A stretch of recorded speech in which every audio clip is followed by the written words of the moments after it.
ऐसे ही पिटोगे जैसे बरेली के अंदर पीटे गए हो। गजवाए हिंद की कल्पना करना भी और उसका सपना देखना भी जहन्नुम में जाने का टिकट का रास्ता पैदा कर देगा। अगर किसी को जहन्नुम में जाना हो तो गजवाए हिंद के नाम पर अराजकता पैदा करने का कुत्सित प्रयास करें। जो भी पर्व और त्योहारों में उपद्रव करेगा उसको हम पहले से इस बारे में कह देंगे कि उसको बिना मांगे जहन्नुम में जाने का टिकट हम काट करके दिला देंगे। और छद्म रूप में जो लोग इस प्रकार की गतिविधियों में लिप्त हैं वे भी कान खोल करके सुन लें, देर सवेर छांगुर जैसे हाल तो उनके भी होने ही हैं। कुछ लोग रहते भारत में हैं लेकिन गजवाए हिंद का नारा लेकर के भारत के अंदर राष्ट्र विरोधी गतिविधियों को बढ़ावा देने का कुत्सित कार्य कर रहे हैं। गजवाए हिंद हिंदुस्तान की धरती पर नहीं होगा। भारत की धरती ये भारत के देवीय महापुरुषों अवतारी महापुरुषों देश के लिए अपना बलिदान देने वाले महापुरुषों के आदर्शों से संचालित होगा। ये वही लोग हैं जिन्होंने उत्तर प्रदेश की भ्रष्ट सरकारों के साथ मिलकर के उत्तर प्रदेश के सामने पहचान का संकट खड़ा किया था। ये वही लोग हैं जिन्होंने उत्तर प्रदेश को बीमारू राज्य बना दिया था। ये वही लोग हैं जिन लोगों के दंगों के कारण प्रदेश में कोई निवेश नहीं आता था, कोई उद्योग नहीं लगता था, कोई विकास का कार्य नहीं हो पाता था। और आज पिछले 8.5 वर्ष के अंदर उनकी मंशा सफल नहीं हुई।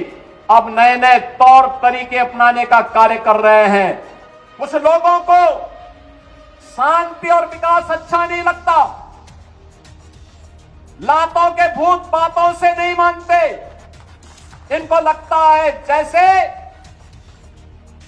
सरकार अब भी इनके सामने झुक करके कार्य करेगी। सरकार का पहले दिन से, डबल इंजन की सरकार का पहले दिन से ही यह निर्णय है कि अपराध और अपराधियों के प्रति, गद्दारों और देशद्रोहियों के प्रति सरकार जीरो टॉलरेंस की नीति के तहत कार्य करेगी। हमारी संवेदना एक गरीब के लिए है, हमारी संवेदना नौजवान के लिए है, हमारी संवेदना बेटी और बहनों के लिए है, हमारी संवेदना अपने अन्नदाता किसानों के लिए है, हमारी संवेदना उन व्यापारियों और उद्यमियों के लिए है जो अपने यहां देश के विकास का खाका तैयार करते हैं और नौजवानों के लिए रोजगार और नौकरी की व्यवस्था करते हैं। हमारी संवेदना उस हर नागरिक के साथ है जो भारत को भारत माता के रूप में सम्मान देता है, भारत के महापुरुषों का सम्मान करता है, भारत की परंपरा और भारतीय संस्कृति के प्रति आदर का भाव रखता है।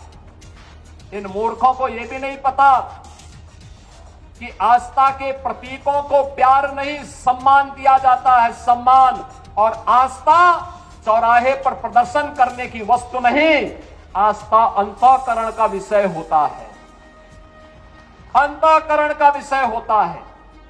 आज चौराहे चौराहे पर जाकर के कितने कमजोर और कायर हैं छोटे छोटे बच्चों को, जिनके हाथों में कलम होनी चाहिए, जिनके हाथों में नोटबुक होनी चाहिए, जिनके हाथों में विज्ञान और गणित की पुस्तकें होनी चाहिए, उनके हाथों में आई लव मोहम्मद का पोस्टर देकर के, तख्तियां देकर के समाज में अराजकता पैदा करने का कार्य कुछ लोग कर रहे हैं। इनको यह भी नहीं मालूम कि उनकी जिंदगी तो बर्बाद है ही है, लेकिन इन बच्चों की भी जिंदगी को ये लोग बर्बाद करने पर उतारू हो रखे हैं।